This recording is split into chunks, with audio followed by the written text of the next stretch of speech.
있었는데 저희가 오늘서부터 한 일주일 정도 빌립보서 말씀을 보고자 합니다. 이스라엘에 제가 있을 때 이 서신서를 한번 보면서 어떻게 보았었냐면 사도행전에 따라서 이 서신서를 보았습니다. 사도행전의 말씀을 보게 되면 이 빌립보서 말씀 같은 경우에는 사도행전 16장에 나와 있는 그러한 사도 바울이 복음을 전할 때 있었던 개척되었던 교회가 바로 이 빌립보 교회입니다.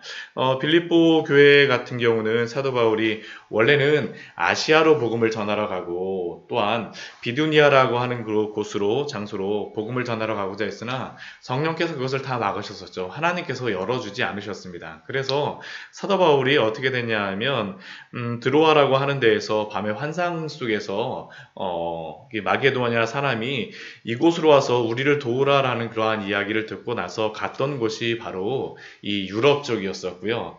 그리고 그 유럽 쪽에 가서 첫 번째로 사도 바울이 복음을 전하였던 곳이 바로 이 빌립보였습니다. 처음으로 가서 복음을 전하였던 곳. 이곳에 유명한 루디아를 만나게 되어지죠. 자색 옷간 장사였던 루디아를 만나서 그곳에서 복음이 전하여지고 또한 흥황하게 됨으로 말미암아 또한 이 빌립보 교회의 그러한 성도들 같은 경우에는 사도 바울에게 정말로 기쁨이 되어졌던 그러한 성도입니다. 오늘 저희가 읽을 말씀은 아니지만 앞에 있는 그 빌립보서 1장 5절 말씀에 보게 되면 사도 바울이 이 빌립보 교회에 대해서 이렇게 말합니다. 너희가 첫날부터 이제까지 복음을 위한 일에 참여하고 있기 때문이라.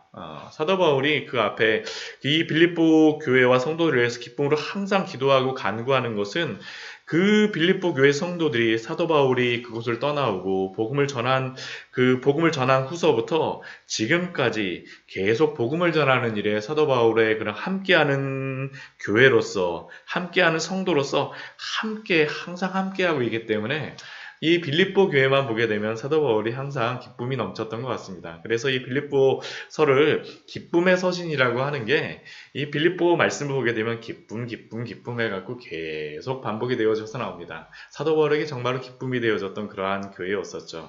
오늘 말씀을 보게 되면 사도 바울은 이 기쁨이 되는 이 교회에 사도 바울이 어떠한 마음으로 어떠한 생각을 갖고 어떠한 목적으로 그가 인생을 살아가는지를 우리에게 알려주고 있습니다. 저는 이 말씀을 보면서 어제 밤에 이 말씀을 준비하며 참 은혜를 많이 받았었습니다. 이게 바로 사도 바울이 그 복음을 전하였던 그러한 마음이었구나. 오늘 12절 말씀을 보면 사도 바울이 형제들아라고 그 빌립보 교회 성도들을 부르죠. 형제들아. 그리고 이 빌립보 교회에게 뭐라고 이야기하냐면 너희가 알기를 원하노라라고 이야기합니다. 너희가 알기를 원하노라. 형제들아, 내가 너희가 알기를 원한다.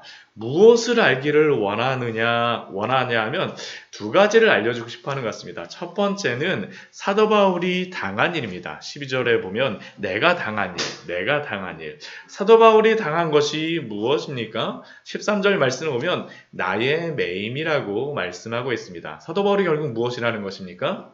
사도 바울이 감옥에 갇혀 있다라는 것이죠.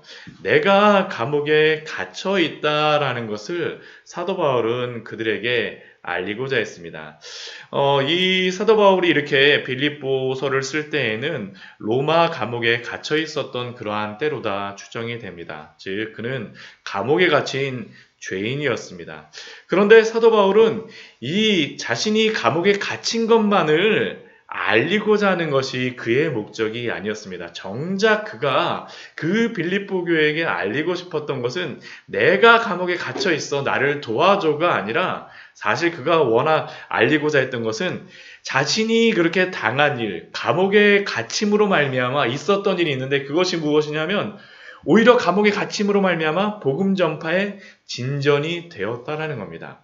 나의 당한 일이 도리어 복음 전파의 진전이 된 줄을 너희가 알기를 원하노라.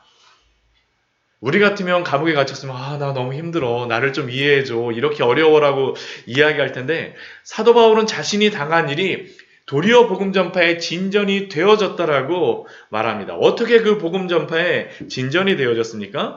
13절과 14절 말씀을 보게 되면 어떻게 복음이 전파가 되어졌는지를 알려주죠. 나의 매임이 그리스도 안에서 모든 시대안과 그 밖의 모든 사람에게 나타났으니.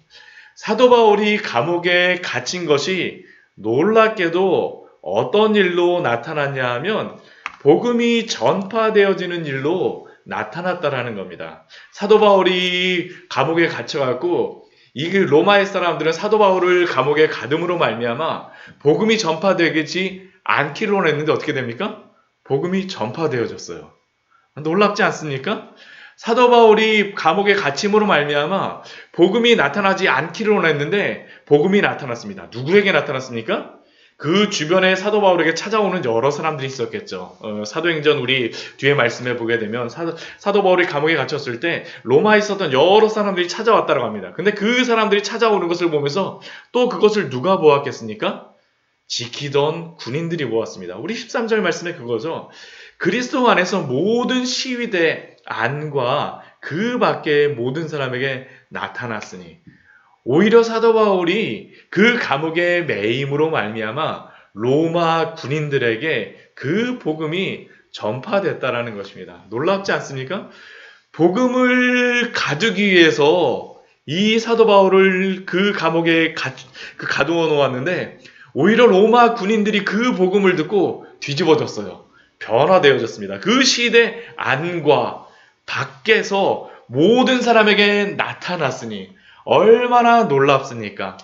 또한 이것뿐이 아니죠. 또 어떻게 복음이 전파되어졌습니까? 우리 14절 말씀을 보게 되면 형제 중 다수가 나의 매임으로 말미암아 주 안에서 신뢰함으로 겁없이 하나님의 말씀을 더욱 담대히 전하게 되었느니라. 이 사도 바울이 이 감옥에서 복음이 전파됨으로 말미암아 로마 군인들에게 막 이 복음이 전파되니까 어떤 겁니까? 사도 바울에게 면회했던 사람들이 어떤 거예요? 오, 로마 군인들이 복음을 받아들이고 있네? 엄청난 도전이 된 거죠. 엄청난 도전이 된 겁니다. 그러니까 그것을 보았던 여러 형제들, 로마의 그러한 형제들이 그 사도 바울의 매임으로 말미암아 주 안에서 신뢰함으로 감옥에 갇힌 사도 바울을 통하여서도 복음이 전하여지는데 아니 이 복음의 능력이 얼마나 큰지를 그들이 보게 된 것이죠. 알게 된 것이죠. 그래서 어떻게 합니까? 신뢰함으로 겁없이 하나님의 말씀을 더욱 담대히 전하게 되어졌습니다. 이것이 바로 복음의 능력이죠. 사도 바울은 감옥에 매어 있었을지 모르지만 복음은 결코 매어 있지 않았다라는 것입니다. 이게 바로 복음을 통하여서 드러나는 그러한 놀라운 것이 아닙니까? 제가 저희 교회에 오시는 여러분들에게 많은 것들을 이야기하지만 다른 거 저희 교회는 하지 않아요. 복음 전해요. 그래갖고 여러 가지 것들을 나누게 되면 많은 분들이 또한 은혜들이 왔습니다. 사실은 이 말씀을 보면서도 참 마음의 은혜가 되었던 게 다른 것이 아니라 복음의 능력이 있다라는 것이죠. 우리는 사도 바울의 그러한 고린도전서 말씀을 통하여서 사도 바울이 복음에 대하여서 그가 이렇게 고백하였던 것을 우리는 기억하고 있지 않습니까? 십자가의 도가 멸망하는 자들에게는 미련한 것이요 구원을 받는 우리에게는 하나님의 능력이 됨이라. 하나님의 능력이 되는 이 복음의 능력, 오직 부르심을 받은 자들에게는 유대인이나 헬라인이나 그리스도는 하나님의 능력이요 하나님의 지혜니라. 이것이 바로 복음의 능력이었고 또한 이러한 능력을 통하여서 이 로마에 이 복음이 전하여진 줄 믿습니다. 우리 안에도 이러한 은혜가 있기를 소원합니다. 우리가 능력이 있는 것이 아닙니다. 그리스도의 복음이 능력이 있어 복음이 역사하게 됩니다. 성령께서 역사하시는 것이죠. 그런데 재미있는 것은 무엇이냐면 사도 바울의 이러한 감옥에서의 이러한 복음이 전파됨을 통하여서 형제 중 다수가 겁없이 하나님의 말씀을 더욱 담대히 전하게 되는데 이 복음을 전하는 사람들이 두 부류가 있습니다. 한 부류는 15절 말씀을 보면 어떠한 사람이냐 하면 투기와 분쟁으로 복음을 전하는 사람들이고 또 한 부류는 착한 뜻으로 그리스도의 복음을 전파하는 사람들입니다. 한 사람은 사도 바울에 대해서 투기와 분쟁으로 복음을 전파하는 것이고 또 한 사람은 착한 뜻으로 그리스도를 전파합니다. 근데 여기서 우리가 놓치지 말아야 될 것은 이 두 부류의 이 사람들이 전하였던 것은 무엇이라는 겁니까? 그리스도를 전파한다는 것입니다. 뭐 다른 복음이나 다른 거짓 선생으로서 하는 것이 아니라 사도 바울이 갈라디아서나 뭐 고린도전서에서는 뭐 이러한 다른 복음을 전하는 사람들, 거짓 선생들에 대해서 경고하지만 다행히도 이 로마에서는 이 그리스도의 복음을 전파하는 사람들이 그 투기와 분쟁으로 하는 사람이나 착한 뜻으로 하는 사람이나 다 그리스도의 복음만을 전파했다라는 것이죠. 이 착한 뜻으로 했던 그러한 사람들의 마음은 그 동기는 무엇이었습니까? 16절 말씀을 보게 되면 사랑으로 하는 것이 그들이 복음을 전파하는 그러한 동기였습니다. 이들은 내가 복음을 변증하기 위하여 세우심을 받은 줄로 알고 사랑으로 하나. 사도 바울을 사랑하는 마음으로, 그 복음을 사랑하는 마음으로 그들은 복음을 전파하였습니다. 투기와 또한 분쟁으로 했던 사람들의 마음은 무엇이었습니까? 우리 17절 말씀을 보게 되면 그들은 나의 매임에 괴로움을 더하게 할 줄로 생각하여 순수하지 못하게 다툼으로 그리스도를 전파하느니라. 아마 이 투기와 분쟁으로 하였던 그러한 사람들은 사도 바울이 그 로마에 가기 전에 이미 로마에 교회가 세워지지 않았었습니까? 그러다 보니까 자신들의 어떠한 복음이 사도 바울보다 더 복음을 더 잘 전한다라는 것을 아마 드러내고 싶었던 것 같습니다. 그러다 보니까 그들도 복음을 열심히 전하긴 했습니다. 그래서 그러한 것들을 통하여서 어떤 일이 있었냐면 그리스도가 전파되어지는 일이 있었습니다. 그런데 이러한 두 부류의 사람들, 저희 같으면 나에 대해서 분쟁하고 싫어하는 그러한 사람들이면 이게 별로 마음에 안 들 텐데 사도 바울은 그렇지 않습니다. 사도 바울의 마음은 무엇입니까? 우리 18절 말씀 보면 그렇게 기록이 되어 있죠. 우리 같이 한번 읽어볼까요? 그러면 무엇이냐? 거칠애로 하나 참으로 하나 무슨 방도로 하든지 전파되는 것은 그리스도니 이로써 나는 기뻐하고 또한 기뻐하리라. 사도 바울의 마음이 바로 이것이었었죠. 거칠애로 나를 분쟁하거나 시기하는 마음으로 하든지 아니면 사랑으로 하든지 전파되는 것이 무엇이라는 겁니까? 그리스도만 전파되면 사도 바울은 그것으로서 기뻐하고 기뻐한다라는 것입니다. 이게 바로 사도 바울의 기쁨이었었죠. 사도 바울의 결국 그러니까 복음을 전하였던 그러한 마음은 무엇입니까? 사도 바울은 결코 자신을 자랑하고자 하는 사람이 아니었습니다. 자신을 자랑하여서 내가 전하는 그 무엇인가가 드러나는 것이 아니라 내가 복음을 가지고 내가 자랑되어지는 것이 목적이 아니라 그의 목적은 무엇이었습니까? 오직 그리스도입니다. 그리스도만이 전파되어지고 복음으로 변화되어지는 것들, 그것으로 인하여서 복음이 드러난다면, 그리스도가 드러난다면 기뻐하고 기뻐하리라. 그래서 사도 바울은 20절과 21절 말씀에서 우리가 잘 아는 말씀이죠. 너무나도 은혜로운 말씀입니다. 우리 같이 한번 또 읽어보도록 하겠습니다. 나의 간절한 기대와 소망을 따라 아무 일에든지 부끄러워하지 아니하고 지금도 전과 같이 온전히 담대하여 살든지 죽든지 내 몸에서 그리스도가 존귀하게 되게 하려 하나니 이는 내게 사는 것이 그리스도니 죽는 것도 유익함이라. 사도 바울의 유일한 소망과 기대가 무엇입니까? 그리스도의 복음이 전파되어지는 것이죠. 얼마나 아름답습니까? 얼마나 아름답습니까? 살든지 죽든지 내 몸에서 그리스도만 존귀하게 되어지는 것들. 사는 것의 목적도 무엇입니까? 그리스도가 전파되어지는 것. 비록 그가 죽는다 할지라도 그 내가 죽는 것을 통하여서도 그 드러나는 것이 그리스도라고 하면 그에게는 그 이상의 바랄 것이 없다라는 것이죠. 이 뒤에 말씀에 보게 되면 사도 바울이 이렇게 말합니다. 자신이 구원을 19절 말씀 보면 그렇게 이야기하죠. 이것이 너희의 간구와 예수 그리스도의 성령의 도우심으로 나의 구원에 이르게 할 줄을 아는 거로. 사도 바울은 자신이 여기서 말하는 구원은 예수님 믿고 구원받는 게 아닙니다. 그것이 아니라 감옥에서 풀려나는 것이죠. 너희들이 나를 위하여서 간구하고 예수 그리스도의 성령의 도우심으로 나의 구원이 있을 수 있다. 그러나 그에게는 그 감옥에서 풀려나는 것보다 더 중요한 그 기대와 소망, 더 즐거움이 무엇입니까? 그리스도의 복음만 전파되어지는 것이죠. 비록 자신이 이 감옥에서 죽는다 할지라도 그리스도의 복음이 전파된다면 이것보다 더 큰 기쁨이 없다라는 것입니다.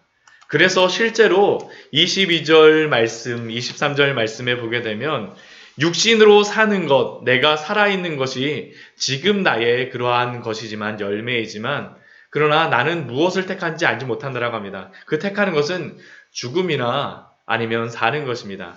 그러나 오히려 사도 바울에게는 죽는 것이 자신은 더욱 기쁘다라고 이야기합니다. 그가 그렇다고 했고 그 자살하거나 그런 것이 아닙니다.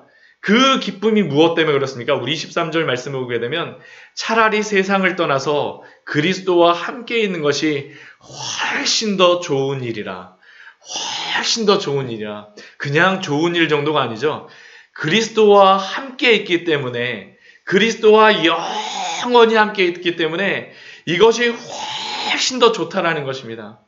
이게 바로 사도 바울의 기쁨이고 사도 바울의 삶의 목적이고 삶의 방법이었었죠. 얼마나 아름다웠습니까? 그런데 사는 것도 그에게 기쁨입니다. 왜 기쁨입니까? 그냥 살아서 기쁜 것이 아닙니다. 24절, 25절 이후의 말씀 보게 되면 그 자신이 살아있는 것이 기쁜 이유는 다른 것이 아니라 내가 육신으로 있는 것이 너희를 위하여 더 유익하니 내가 살 것과 내가 살아있는 것이 너희의 믿음의 진보와 기쁨을 위하여 이것이 더욱 확신한 것을 아노니 사도 바울이 사는 그러한 목적도 무엇입니까? 자신이 더 오래 살아서가 기쁜 것이 아니라 그 빌립보 교회에 자신이 살아있음으로 말미암아 복음을 나눔으로 말미암아 이것이 더욱더 유익되다라는 것이죠. 오늘 말씀을 통하여서 우리는 사도 바울의 마음을 알 수가 있습니다. 우리에게 기쁨이 무엇입니까? 우리에게 즐거움이 무엇입니까? 많은 것들을 누리고 많은 목적들을 행하고 무엇인가를 많이 얻어들이는 것들. 그러나 사도 바울에게는 다른 것이 기쁨이라고 하지 않습니다. 그리스도와 그리스도의 복음이 전파되어지는 것.